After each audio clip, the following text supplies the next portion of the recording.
Welcome to Finding Holiness, where we delve into timeless Torah wisdom, revealing the sacred in everyday moments. Join us on a journey to elevate your spirituality and discover holiness in every aspect of life. I'm your host, Rabbi David Kadoch, and together, let's embark on a path of spiritual exploration. I hope you enjoy this next episode.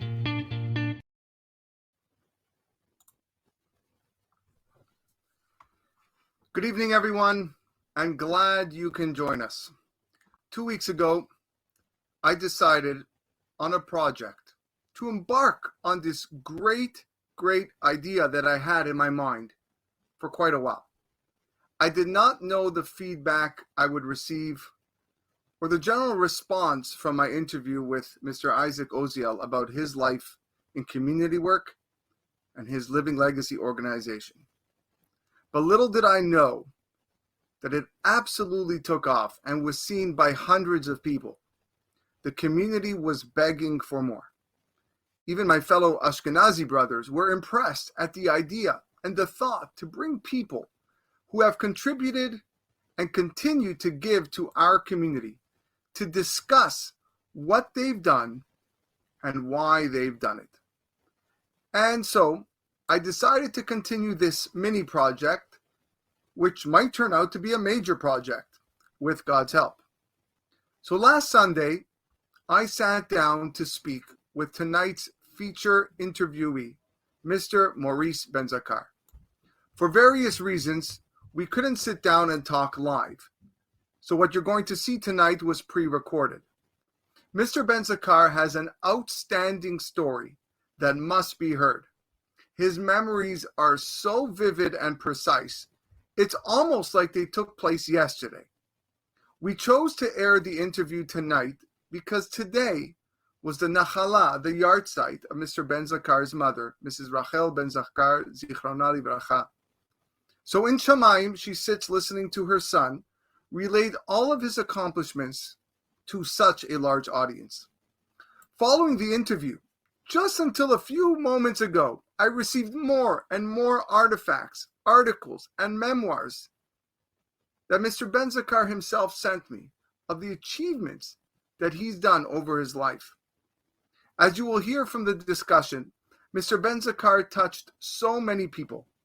He brought life and success to many in the community, and his reach stretched far and wide. Tonight's interview episode is sponsored by his dear friends, Mr. and Mrs. Jack Ben-Kessus. When I told Mr. Ben-Kessus that Mr. Benzacar was next on the docket for the Community Matters program, he gladly accepted to sponsor this episode for his lifelong friend, and we thank him for that. So sit back, relax, and enjoy all that you're about to hear. For the older members of the community, this is going to bring back fond memories of the early days in Toronto, the Toronto Sephardic Community. And for the newer generation, it's important to understand the sacrifices that our fathers and grandfathers made to allow us to live the life that we have today. We must be grateful. We must be appreciative and teach those same attributes to our children and grandchildren as we continue to build a better community for them in the future. Without further ado, I present you with Community Matters Part 2 with Mr. Maurice Benzacar.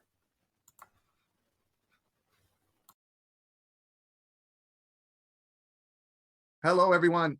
Ladies and gentlemen, welcome to all of you joining us live or in the future on the Finding Holiness Podcast, on Apple Podcasts, Spotify, wherever you hear your podcasts, or of course on our website, www.findingholiness.com. We are presenting to you today part 2 of our new series, which we call Community Matters. And if you're listening right now, it's probably because community matters to you. Here we get to speak to local Jewish community members and activists, both local and some even abroad, about their achievements, their aspirations, and their ambitions. We discuss how they have worked to shape the Jewish community at large, the issues that they tackled, and how they find holiness in the work that they do.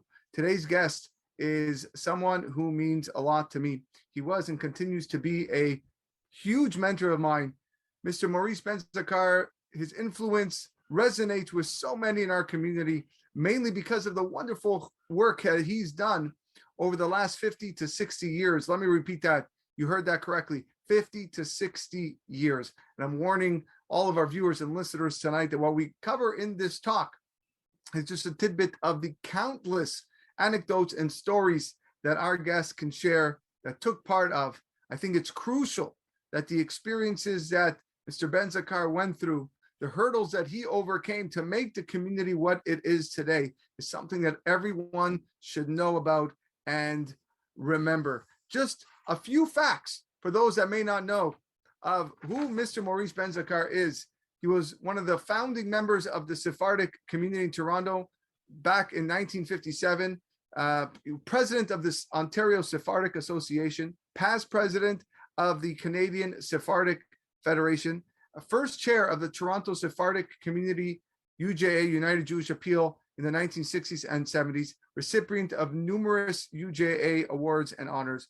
He was national officer of Canadian Jewish Congress. For nearly 30 years, as we're going to speak about in this interview, he worked with JIAS, the Jewish Immigrant Aid Services of Canada. He was a central figure in helping new immigrants settle and integrate over 30,000 Jewish immigrants to Canada, particularly in the GTA, the Greater Toronto area.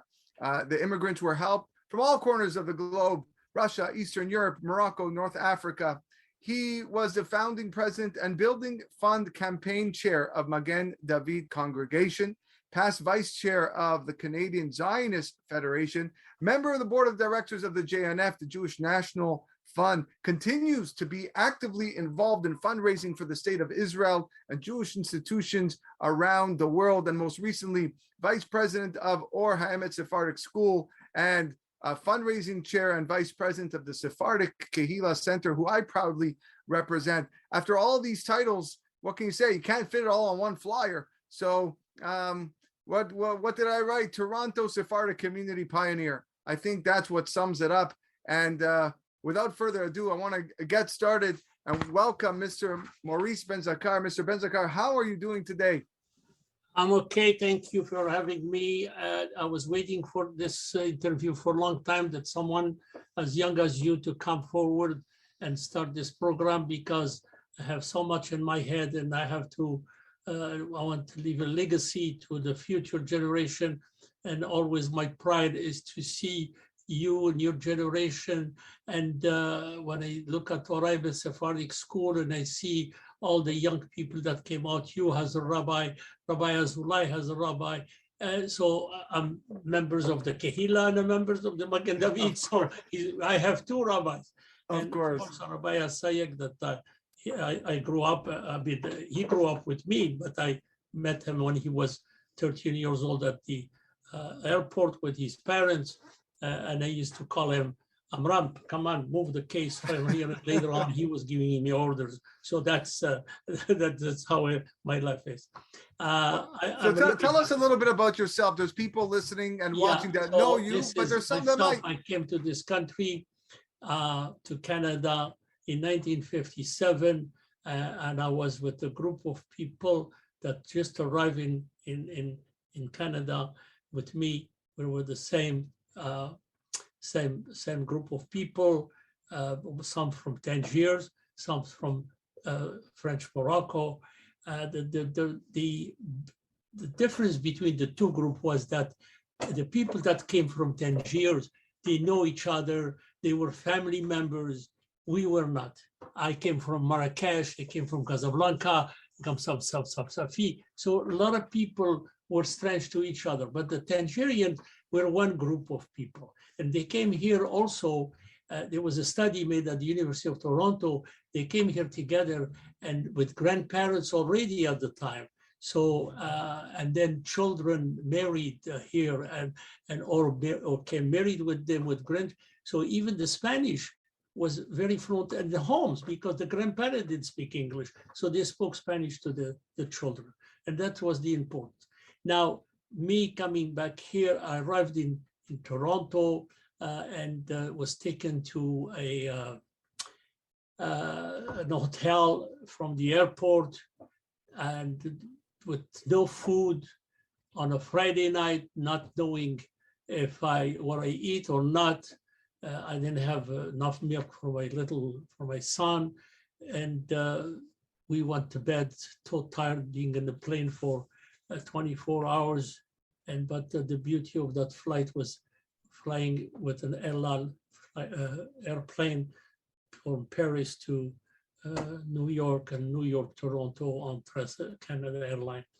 Anyway, we stayed in the hotel. It was cold, little snow. We walked back and forth.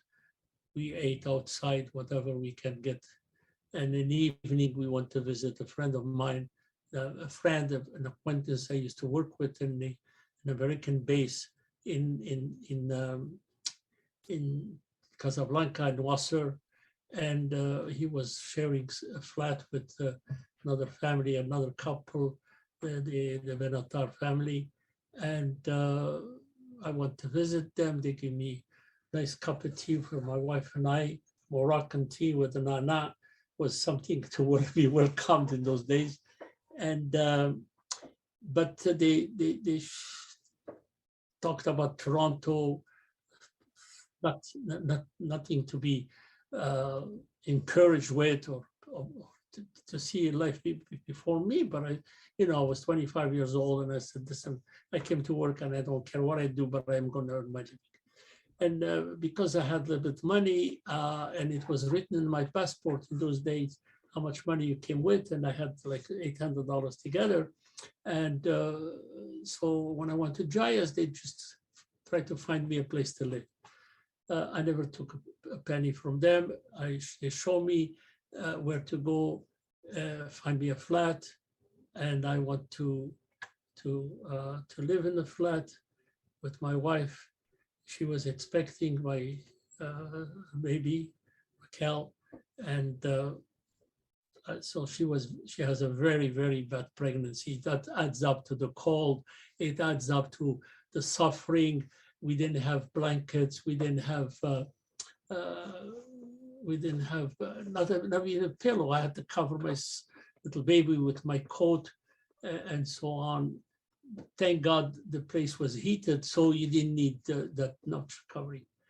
And so I was waiting for my luggage to come. I had a trunk with my blankets and so on. It took at least another month before I had it. And we start moving from one place. We stayed in that place for 1 month. And then I found an apartment with a private, a little apartment. And it was no sharing. And I moved there, and my wife was not too happy and she wants to go back. So I said, okay. So I went to the travel agency and I asked how much it would be to ticket. They told me it was somewhere around $700-800. And I said, I have only for one ticket. So I came back to my wife. I said, I have only one ticket. So you want to go and not go? I'll raise money here to work and come and see. She's okay. So after going to the Y that evening, and I met some friends, and they discouraged me to go. No, don't, please stay. You'll see the weather is going to get nicer, and they have spring and summer here, and you'll be okay. So I came back and I told her, you want to go? So she looked at me, we're young, been separated now just after being married a couple of years. She said, no, we'll stay. And we stayed. So we moved from that area. We went closer to Augusta and Baldwin, so she could go walk to do shopping and so on. And that's amazing, Hakarat Hatov, for those people in the Y. Without them, discouraging you to leave, you probably would have picked up as well. They give us a place to meet, so we used to go every once in a while, and we meet there. But Toronto had no building at all. There were no apartment building. They were just houses, flats, and maybe few building. The highest building in that day was the Royal Oak Hotel. Nothing around. To maybe some on Eglinton professional people live there, and that's all. So we practically, so we came to this area, and I found a flat with a family, Italian family, and we had our kitchen, but we didn't. The bathroom was how do you call it? The bathroom was shared. Sharing. So we have to be careful. My wife is there, 2 children. There was some secret. Anyway, it was hard. So finally, I started a job with an upholstery company for a week or 2, and I was driving back in Gag. I hit the car, and the police came to charge me for careless driving. Do you think I knew what was careless driving? I didn't know. And anyway, so the guy fired me on the spot, and I had to go to court, and had somebody give me a lawyer. What with me? What do you expect from this guy? His wife is expecting, and he didn't know. Case dismissed. So I started working, more or less. I was looking for a job, and then I didn't have a penny, and not to pay the rent, and not to pay the milkman when he was delivering milk. And he came to me and said, why? We don't have money? I said, no, I don't have a job. So he told me to go see the manager of his company, the owner. It was owned by Jewish people, and maybe I could get a job there. I said, okay. In the meantime, I don't have no money, so I wanted the Hebrew free loan, and I borrowed $150. And they give me the money, so I had to pay the rent and paid my the rent, and went to apply for the job, the dairy, and he says, okay, they hired me. They sent me with the driver coming back. The 2 owners were sitting having lunch, and he said, it's not for you. And I argued with him, why it's not for me? Why don't you give me a chance? I'm new in this country. Give me a chance. Okay, come back tomorrow. I went back and I started working, and I was loved by the people, and they saw what I was doing and the results. So they took me inside as a sales manager there and fleet manager, because I knew a lot about mechanic. And they put me inside, and that was a few years after that I got the job. My other daughter was born, Esther Rivita, and he's the boss. He says, well, you can see that this little one brought you luck too. So each one, like they say, each one brings his own luck. Everyone brings parnasa. And then from there, I was a volunteer. No, what happened with Jais, this is what I came to Jais. So first of all, I was telling you about this gentleman who was he was from Gibraltar originally, born in Gibraltar, and came to Casablanca as with his parents. His father passed away, and married someone, a lady there, the family proposed, and he moved to Canada with his 2 sons. And he was very liked he was like an ambassador for us, because he studied in English, so anybody needs a letter or he needs an introduction somewhere, he was there to help everybody. So he was there, so we were all one group. So the first Yom Kippur, Rosh Hashanah, we were there together. We, thank God, Min HaShamayim, we had few peoples with us that were well versed in the Torah. We had by the name of somebody by Yeshamar who could read the Torah. We had like Kobi Ben Lolo at the beginning, he was also there. So there are a few people here and there. And I was, believe it or not, my knees were trembling. And in the middle of everything, I start, dear Venao. Yeah, that's your classic song, Mr. Benzacar. Everybody was looking at me. Where did he come from, this young man here? For those that don't know who Mr. Benzacar, so the Adir Venaor is the classic Mr. Benzacar Slichot song. That's Adir Venaor, how he starts it off every Yom Kippur. So that's how it starts. So then what happened was October, after the Hagim, Yom Kippur, Rosh Hashanah, Sukkot, the director of the YMHA, it was called, now it's JCC, and I was behind the name that changed to JCC.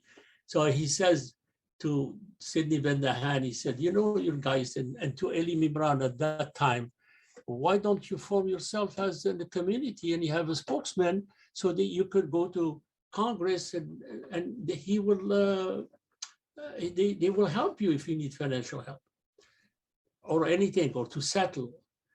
So he said, set up an election. So they called an election, and I was there with my wife and the baby in my arm, and we voted.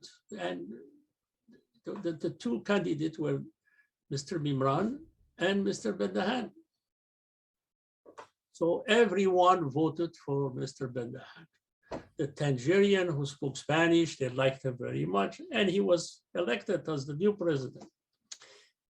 The other gentleman, he didn't like it. And this is a story that a lot of people don't know, even from Petah Tikva. And he didn't like it. But Mr. Bendahan, he called him, he said, come sit with me, we'll be co-chair together, because we're working for the same cause. No, yes, no. Anyway, that night, Mr. Bimran left the meeting, and he used to live next door to the YMHA. And he walked in, and this is that night, October the 12th, 1958. Petah Tikva become a group. He walked in with Moshe Bebergi, David Benatar, Frank Levy, David Hazan, you know, those are the old timer. And Petah Tikva was formed that night. Wow. And he was very affluent with he was very good friend with the Shalom with Rabbi Monson, if you heard of him in those days.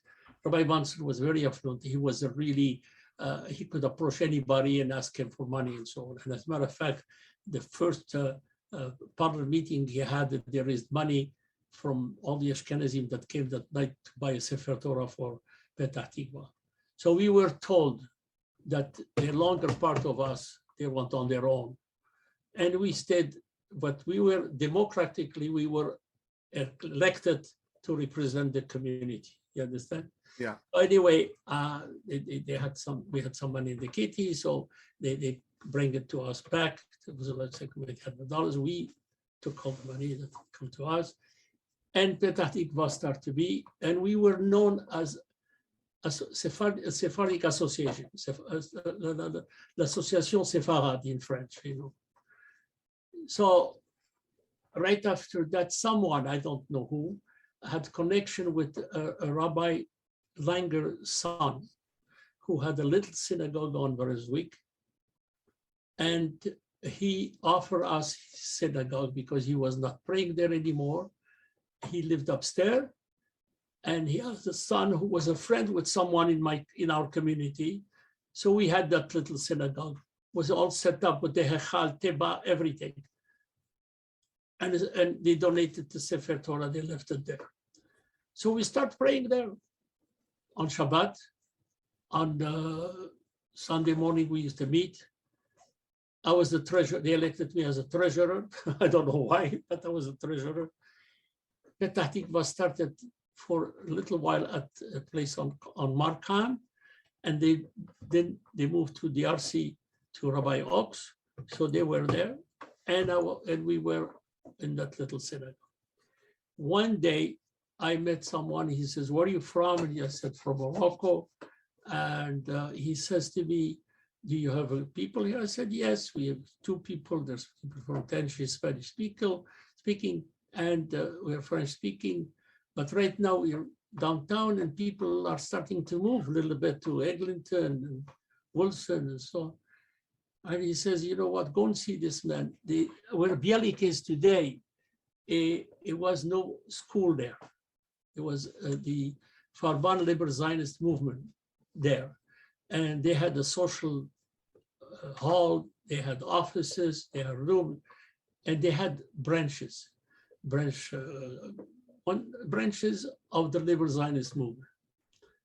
So he says, "I want to see this man." He says, "Okay, do you have a leader among your group?" I said, "Yes." arrange for a meeting, we'll come there and speak to this group. Okay, so I spoke to Mr. Bendahan, and Jack Polik also was from England. He was Sephardi. He was really, he built a lot of things with his own handcrafted and so on. And there were, come on, I was the youngest one among them. You see, Mr. Bendahan, who was 13 years older than me, I was the youngest one.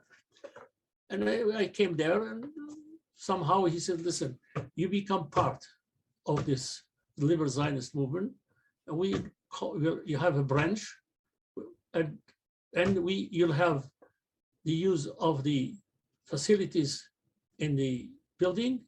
We'll give you a room to pray, and also you can have a cemetery benefit with insurance and so on, and call yourself Sephardic Branch 603. And we did.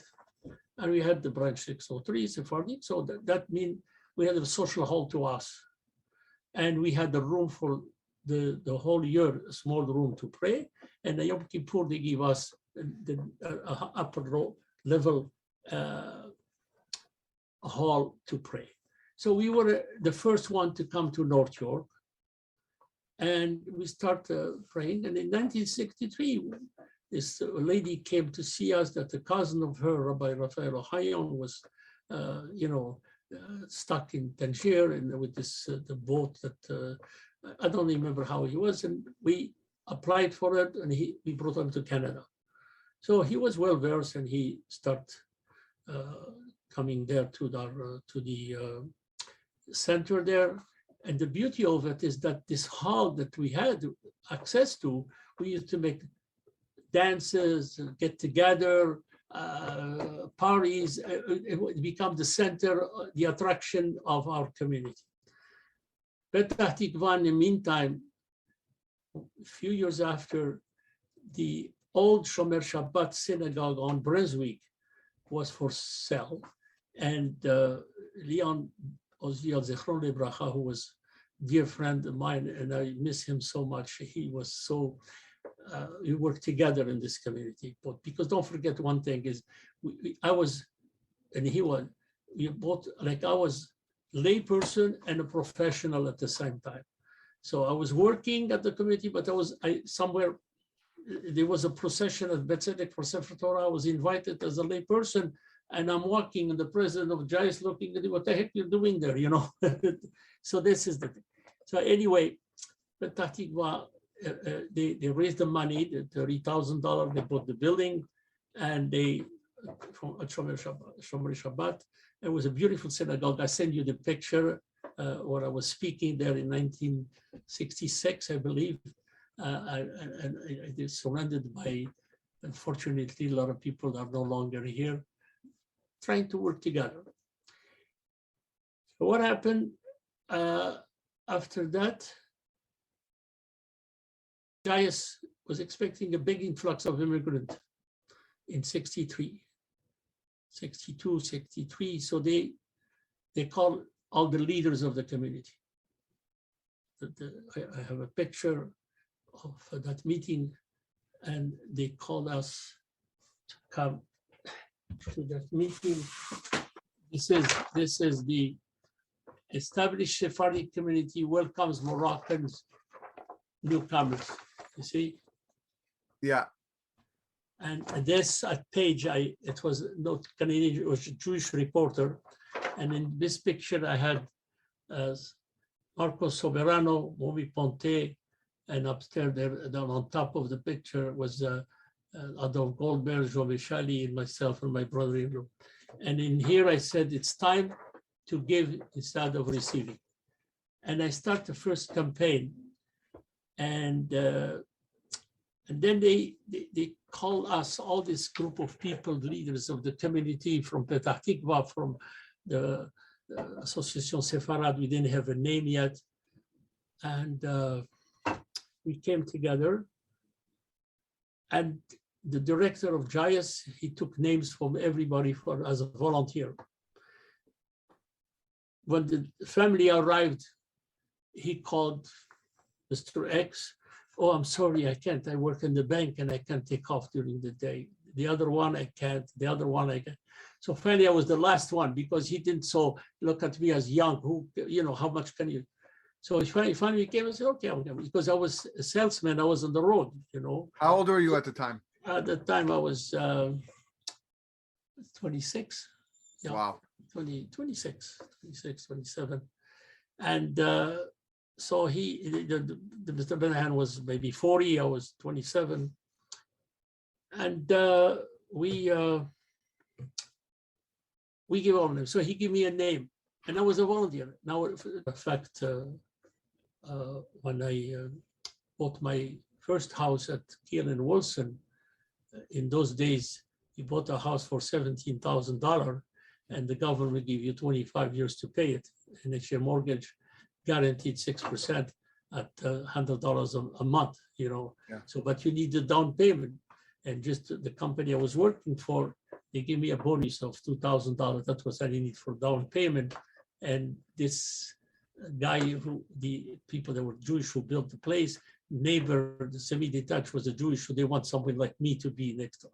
Anyway, so that's that. So we become a volunteer for JIAS, and I start with the first family. So what I did, I went to the office and I said to Posh, I said, listen, I want to help, but I don't want my people to go through what I did. You want me to help you? I'm going to find them an apartment. We're going to furnish it, and we're going to take the family straight to the airport to the apartment. Okay. You want to be in charge? I said, yes. I found the apartment. He gave me a check, paid the landlord. When it came to the furniture, there was a company. We ordered furniture. It was delivered. I went to somewhere for the blanket, sheets. I used to have a account with everybody. Sent it. And then my wife and I would go to the apartment. We buy milk, sugar, bread, whatever it needed when you first morning come, butter, cheese, and the family will come and enter this. They didn't expect to see something like that. And right there, I'll make a little map already, come to the office in the morning. Do you have any money with you? Yes, I have. Okay, if not, here's. And the next day, I was as a volunteer. I didn't work for JIAS then. A year, 2 years, 3 years as a volunteer. And then after that, in '64, I remember he says that the director, and at the same time, I was a board member of JIAS. So he says to me, I wish I could afford you. I said, doesn't matter how much, whatever you pay me, I'm going to come, because I sort of give birth to that. And sometimes I had 10 family at once coming, and I had 10 apartments ready, furnished, and I had 10 volunteers that come with me to the airport and take the families to their home, and my wife and I will go and furnish everything. It was really my pride and my, I was devoted and committed to this cause. And sometimes, I said, how did they do that? And I did it. And when I came to work for JIAS, my salary was in 1964, $100 a week and $10 car expense. It was not enough, but my wife was doing okay. And we did well. Were there any difficulties that you faced? My fourth son came by my first son was, my wife was expecting first son, and I went to, he was the director of the Hebrew Freedom, and I said, I'm leaving now, I have 4 children, I can't afford to live on this salary. So he spread the word, and all the people on board that know me said, they come to how can you pay this guy? So they give me a substantial raise at the time, and I stayed because I wanted to leave. So my son was born on a Saturday, and we did the first Brit Milah outside of the hospital, and it was at the center I told you on Viewmont. And then what happened, the Bialik came to that. They want the school there. So they tell us to move out. To move where? Where are we going to go again? There was a little house across the street for sale, $35,000, $25,000, or whatever. Yeah, 25. So we went to everybody. We raised $100 for each one.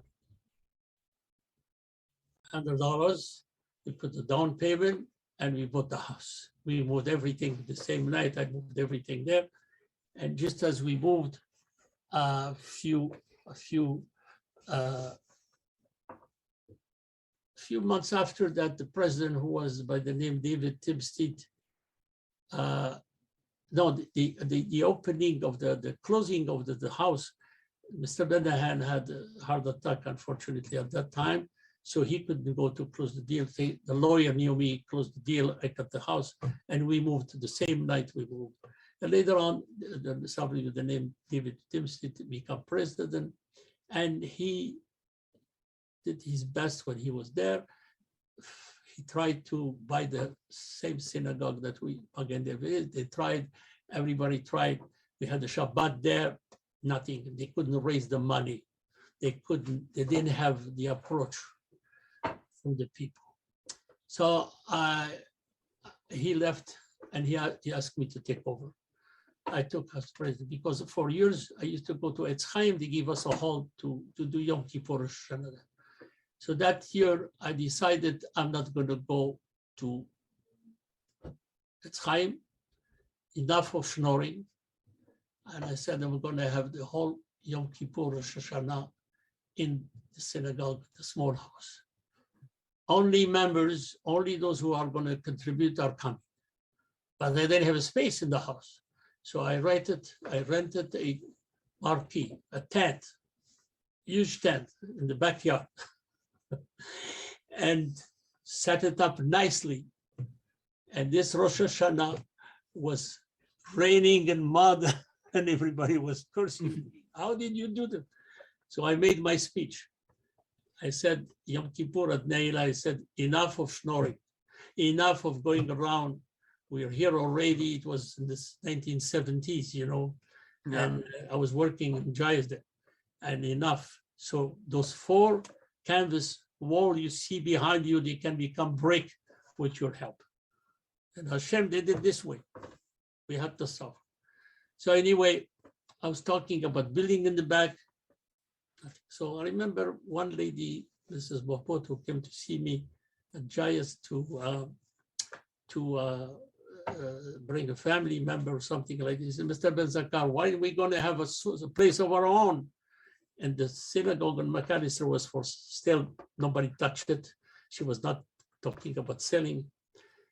And I said, you're right. I'll be the first one to give you the $1,000. And Albert Zrian, Zechron Bebracha, he came to me, Maurice, he said, the only person who can do it, it's you. I said, okay.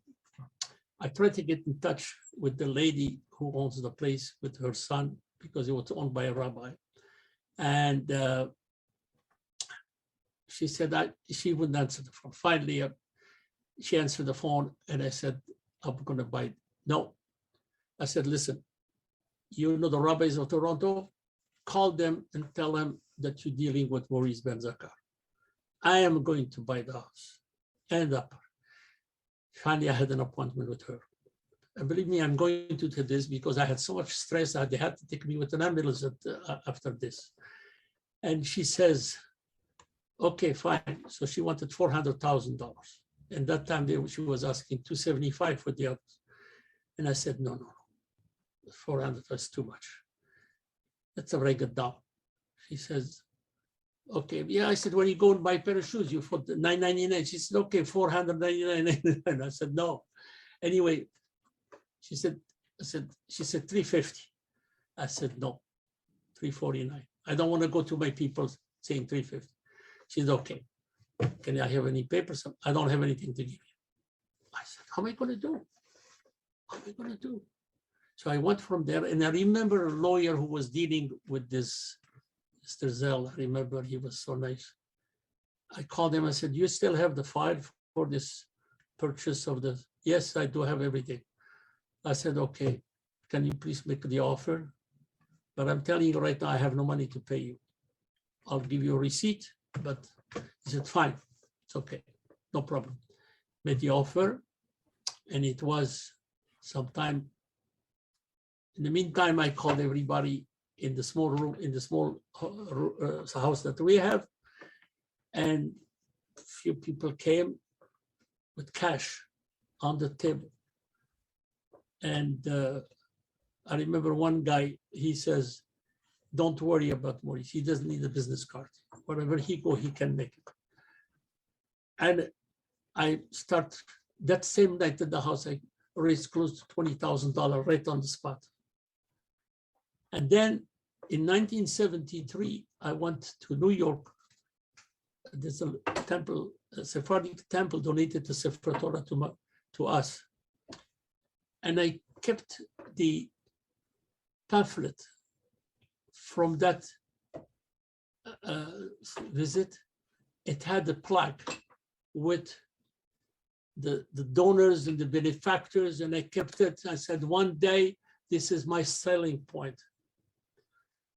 In 1978, June, when she wouldn't enter, and one day I'm going to my wife's store from Shepherd, and then she was waiting for the bus stop, and I stopped there, and she was a very religious young person, and I said, no.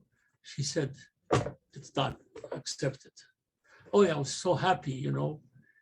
And I drove her to where she wanted to go, and we did the deal. So I needed the money, and I was phoning everyone. I had, thank God, I had an introduction to the people. When I was called, is what like an IOU. Everyone I called, no problem. And the one who came and he was giving me an argument, I said, okay, just remember, 20 years from now, my son will be standing in this hall and seeing at the plaque. And I had my briefcase with the photo of the plaque. And I said, you know the plaque I'm talking about, and I said, yeah, he'll see my name, but he doesn't see your name. What a shame. He said, okay, here's the $1,000. And I did it, you know, and I raised the money.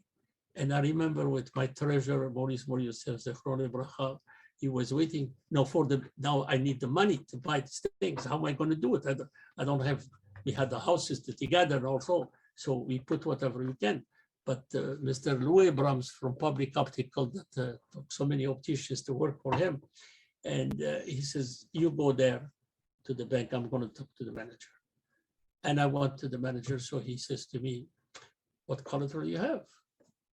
How much money? So anyway, I said, I'm going to have a down payment, but I'm going to need $250,000 to bridge. There was no mortgage in those days. For a synagogue, they didn't give mortgage, a demand loan. And I will try to I'll put the money soon. I have a house, I'm going to sell it and bring you the money right away, and the balance will be $170,000. He says, okay, but what, do you have any college? You have membership? So working in JIS, I had the list of all the Moroccan community, 600-700, this is all my members. He put it in the file. And he gave us the loan.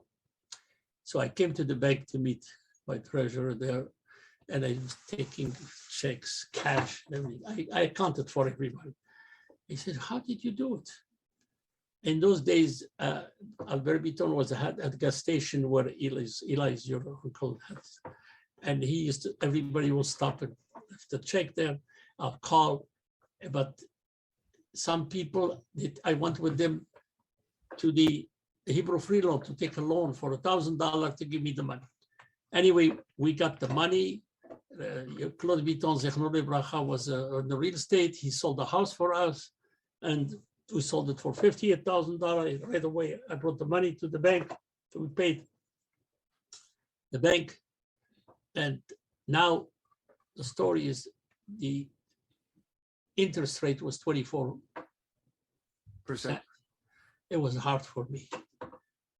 I used to go from my office every day to check I needed $3,000 a month to cover the loan, the interest, and the mortgage, and then the upkeep, the maintenance.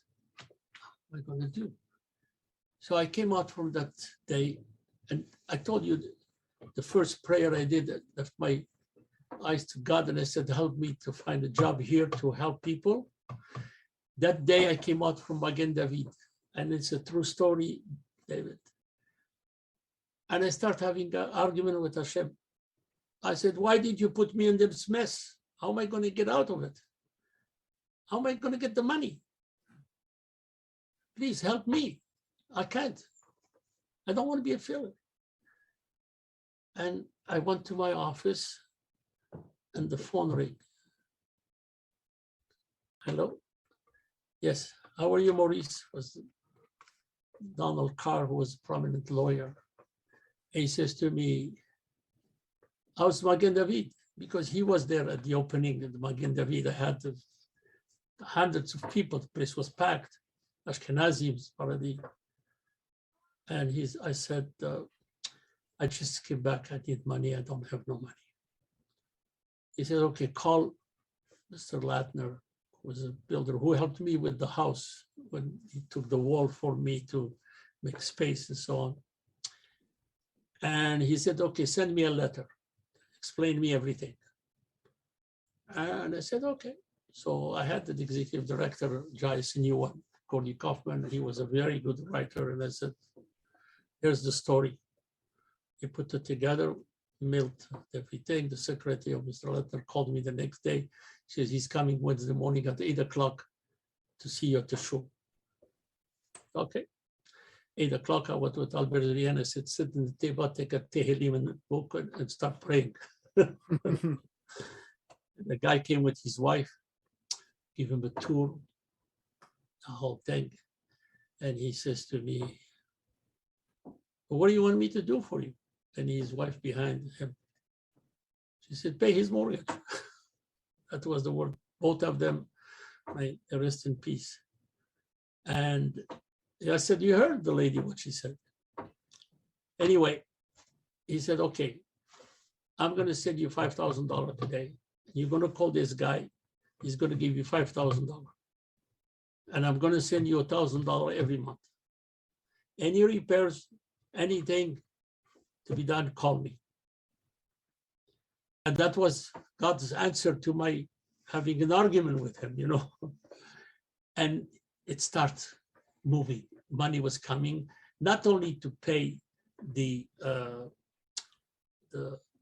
interest and the maintenance, but to put some on the payment of the loan, And I made a speech the first Yom Kippur Rosh Hashanah to the congregation. I promise you that we'll burn the mortgage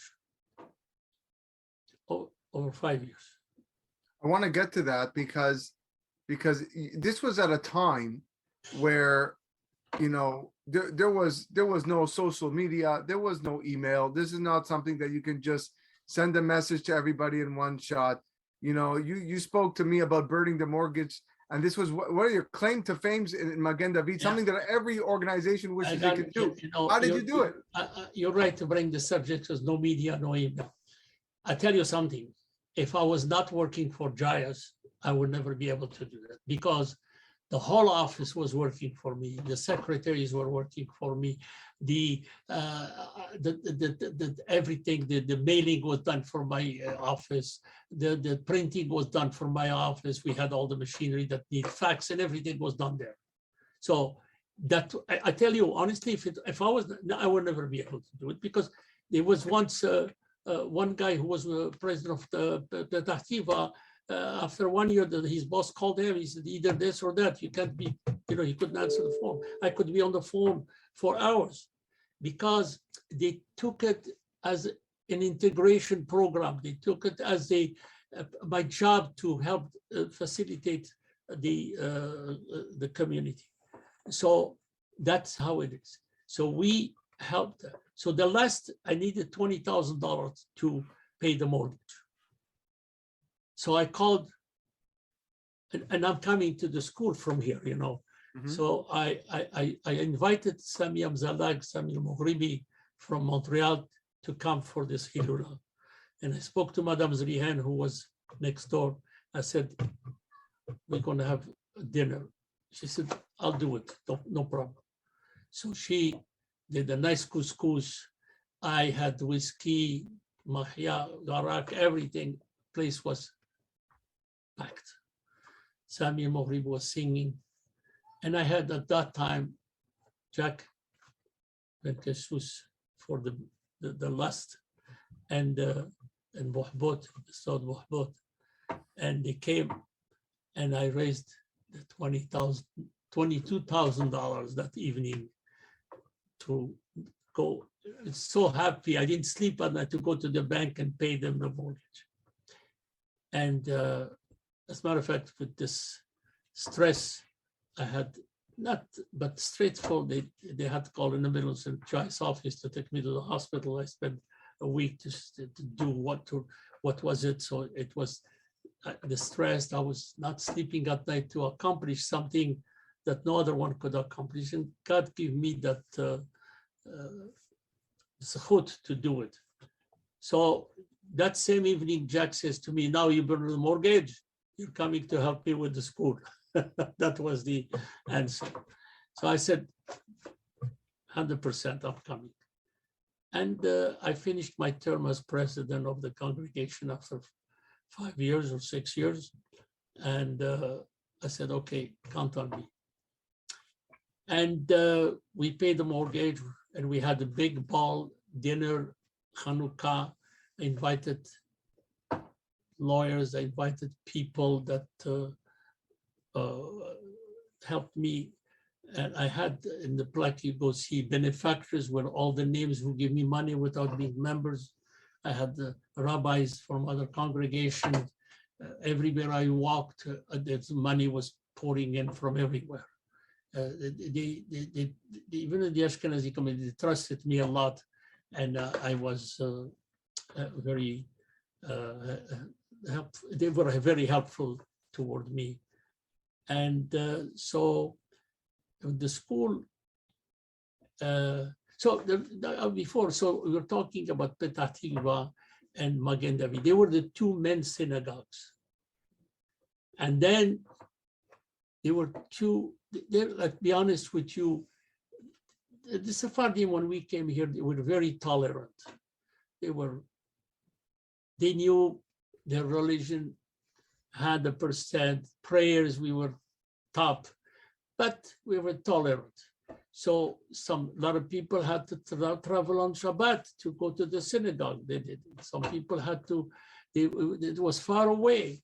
So slowly people were moving up north, and slowly people more and more become Shomer Shabbat near the synagogue. The Ashkenazim, they buy their house near the synagogue and so on. So they're walking distance.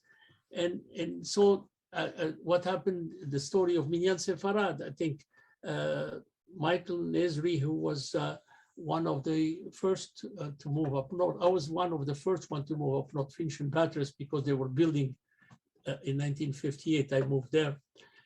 But he was, he created Minyan at Etz Chaim, Minyan Sefarad. And when Rabbi Benjo came, he created with him and David Serfati Tiferet, you know. So slowly, with time, Tiferet built, the Minyan grew up. Then after Moshe Elmaleh came, Zechron Libracha, and started growing up. But to tell you, they were not too many, like when you talk about that we are many Sephardim here now. You know, I made a survey once and I counted how many synagogues and each one how many members he had. And we came up to maybe about 800 families altogether. So maybe with new families that are married and so on. But we have people who can move from Montreal, or people who are not affiliated with the synagogues at all. So those you can count them, but they're here.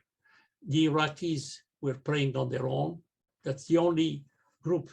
But some Egyptians belong to Betzedek, the Holy Blossom, they were scattered around. So the Sephardic entity that started here, it's Moroccan. And that's what I told people many times. No other group. We brought our melodies, we brought our everything to to Canada with us. And I remember when you, at the opening with the fountain, and you spoke and you sing that there were some leaders of the Arab community with us. They were just looking at you. How come a young man born in Canada kept all these melodies and speaking and so on? And this is the richness that we brought with us through the years, And so going back again to the school, Jack says to me, one evening we had a meeting and he was burned out. He said, you know what, I'm not interested in this school anymore. And I said, no, let's do something about it. Yeah, what are you going to do? I said, we do the Hilul of Baba Saleh.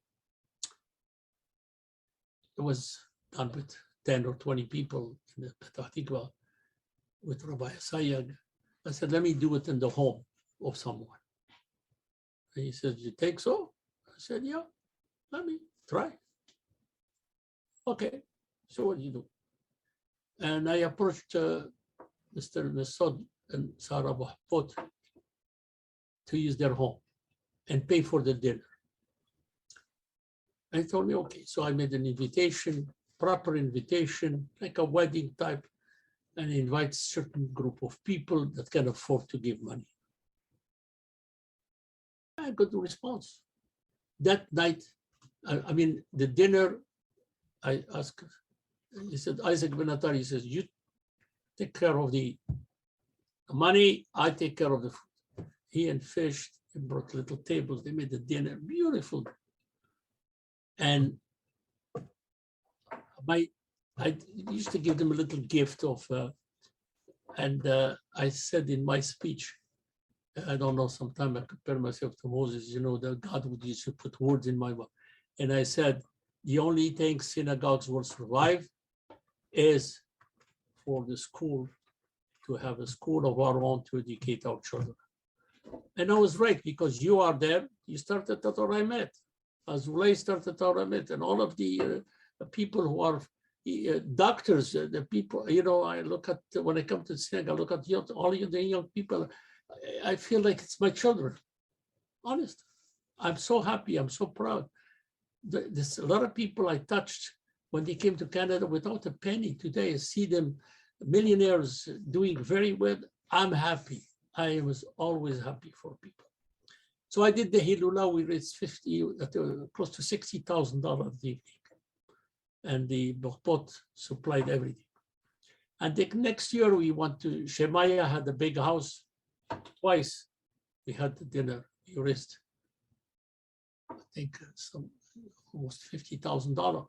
I remember Benita came in $25,000, this one, those. But my big success was someone who, I'm not going to name his name, but he came to make a donation to Jayas, or to the different group that was associated. I said, no, the school. So he says, the school, okay. I heard of the school. He said, okay, come. I'm leaving for Hong Kong from China next week. In the 5 days, I'm going to leave you a check at the store. I went to find a check for $50,000. I was driving. I had a phone in my car. And I called Jack. I said, why? I got $50,000. He was, it was something to be proud of. We had money to run the school, and the Congress, the UJ was helping and so on. But we kept the school going until the day that we did it at Claude Bitton's home, at Shemaya Kestasi, at Bohbota, Toby's home, Jacques Yale's, Heruel's home. Every year I choose a home, and I did it. And every year it was 150, 200. The last one we did was at Petah Tikva. Was Jack's turn, but he didn't have a big house. It was a process of moving. And that was the last one before we came to the Kehila. and we raised up to $150,000 at evening. He had some friends, 25, 50, and the rest, no less than $3,000. Without selling anything, but I used to make speeches and collected this one, and so on. And so then, we start again thinking about building the Kehillah. And it was hard. At one time we did a groundbreaking, second time, then in 1996, he called me, okay, we got the land, we got everything, come down, arranged, the groundbreaking, and we started in January 1996. And my pride is to walk with the Sefer Torah September 2nd, 1997. Synagogue was not done completely, but we were there, and that's what. But in the meantime, I just wanted to mention this, that when I left Jayas in 1991, I retired. I went to Israel Bond to work for 3 or 4 years there, and I was working. I had a good position as in a executive position, and the next day after the opening, I came to Jack. I said, "Chazak Baruch, we did it." He says, "I want you to be here." I said, "No, I have my job." So I said, "How can I, how can I leave my children? This is my baby. I give birth to it, so I'm going to stay." So this is my life story. In a way, we accomplished something. We accomplished to me, it's like third synagogue. The one on Brunswick, one on Viewmont, the house, and the Magen David where it is now. And the beautiful thing with Magen David is I had the chance. I was in contact, and I bought when I was president 200 plot, and we were the first one at the entrance. In those times they used to they sold them to us for $400 a plot, and I bought 200 plus 200 that we didn't use. I think we gave some to Petah Tikva or something like that. I'm not sure what they did, but we have the plots, we have everything, and that's it. But in one of the speeches that Jack, when he says at the opening, this place would never have built. It was Rabbi Asayig and me present with him all the time to be there, and we were a team, the three of us, to build, to be there, to see all the design, and Jack Kora Kavod. I mean, when they talk about founding members, he is, because every month I have to pay. I was the one who was signing all the checks, and at the end of the month, money came at the bank, delivered, paid everybody, everyone it was paid, and he did it. And it's very proud today. I remember being in the office, and we had a lot of people coming for a tour from and the first question, you must have a rich community here, somebody. I said, no, there was a vision of one person. I was there with him, the rabbi and so on, but there was one person who had the vision and the generosity to do what he did. Listen, this has been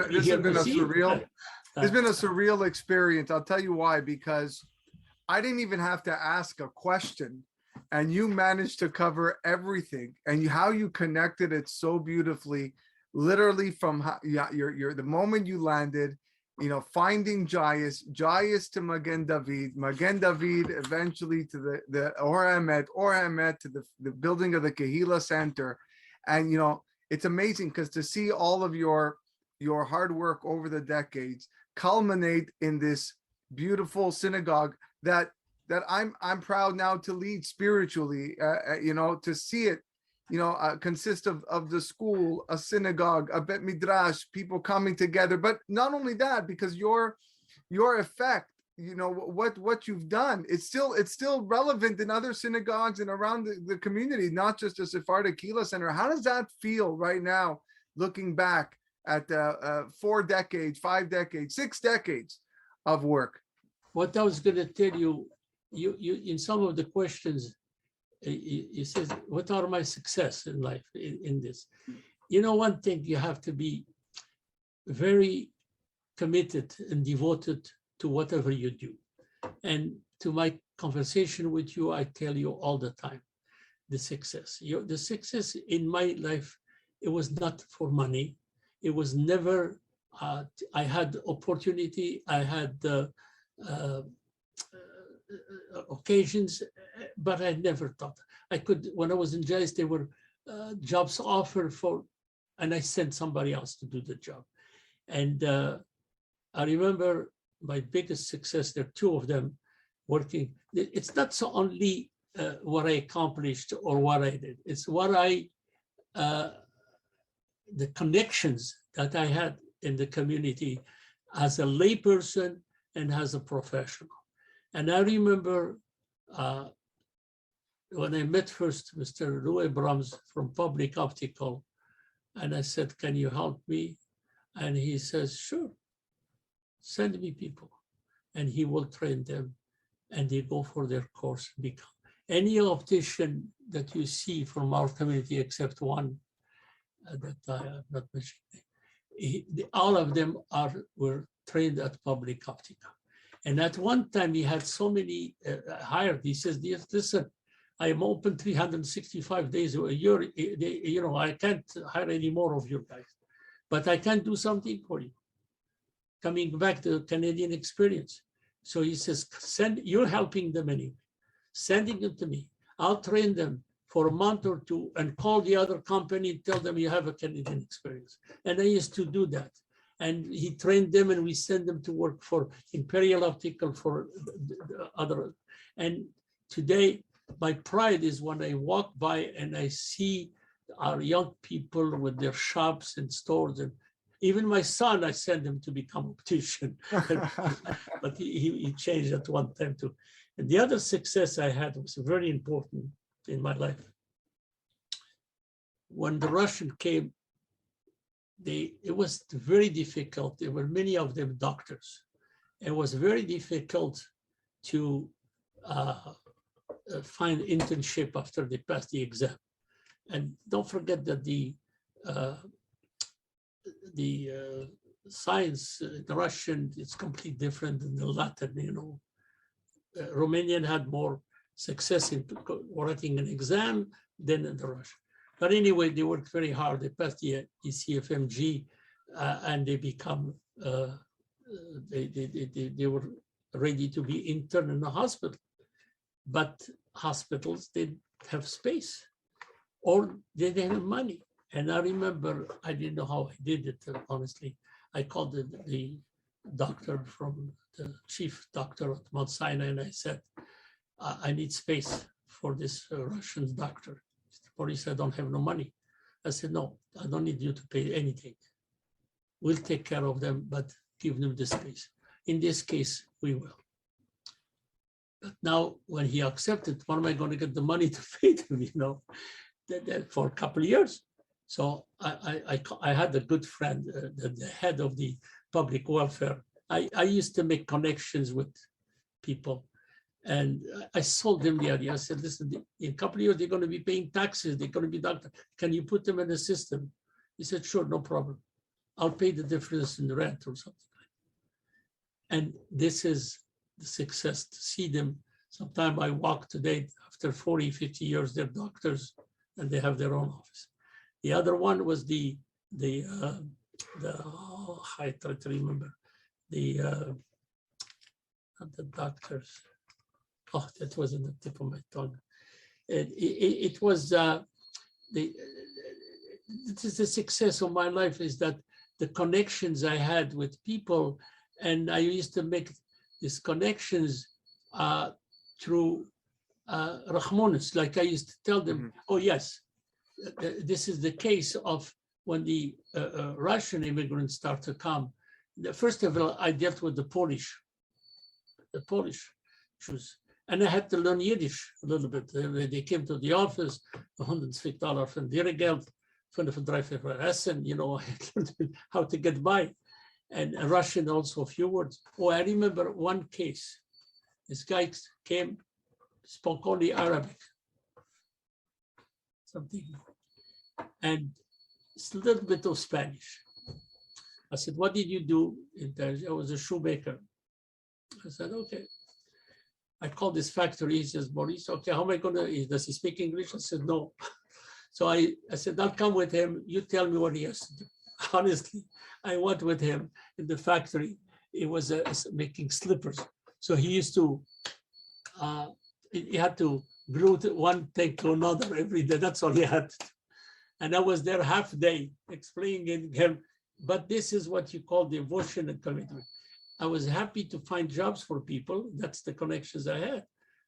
I used to take the yellow pages. You had the Jewish vocation, but they weren't doing that. So I used to take the yellow pages, a bookbinder, do you need one? I called to find jobs for people. And that was my success in life when I was with Jayas. It's you have to love what you're doing. I can go on.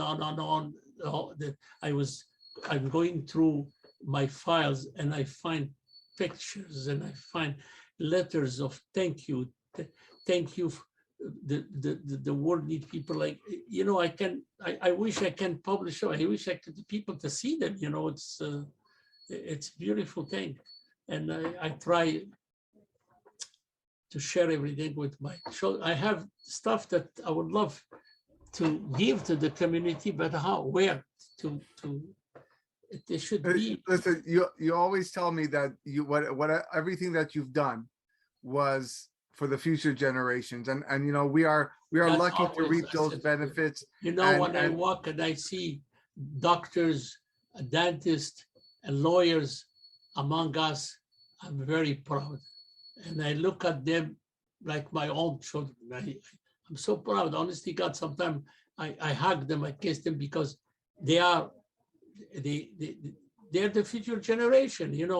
My days are counted. Who knows? I'm not young. No way. I did my share. Yeah, if you can give, and I know time's running late, and you've been very generous with your time, but if there was one piece of advice to end off that you can give our listeners, our watchers, those that have community ambitions, that want to help, who want to make a difference, who want to be a part of the community, what's one piece of advice that you could give them? One piece of advice in what way? Sorry? To those that want to work for the community, what's one piece of advice that you could give them? You have to, my advice to everyone is to come forward and volunteer your time.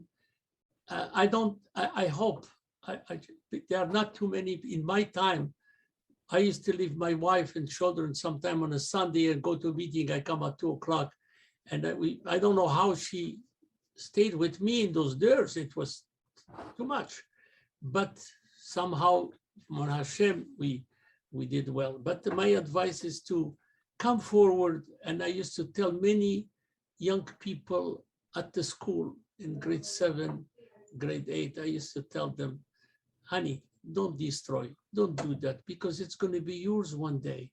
Don't be, or I tell the young people in the synagogue, don't be a bystander. Come forward, help, because it's yours. You're going to walk here with your children and grandchildren one day. So that's my advice. Don't be a bystander. Try to help, try to come forward. And that every day, honestly, I used to go to the children in the school, grade 6, they damaged the wall, and I talked to them. I said, why do you do that? You're going to pay for that. He looked at me like, I said, yeah, because if it's broken, when you grow up, it's going to be fixed. You're going to fix it. You have to work hard. So that's my advice to the people. It's to come forward. Don't say, oh, this one is doing it. Why should I do it? Go. I wish I had the strength really to come forward and be at all. I used to start my day at 8:00 in the morning, the first minyan, and then therefore straight to the office. This one bring a check, this one there, and so on. and nonstop. And believe me, all the years I was at the Kehillah, I raised more money to cover everything in the office, from people that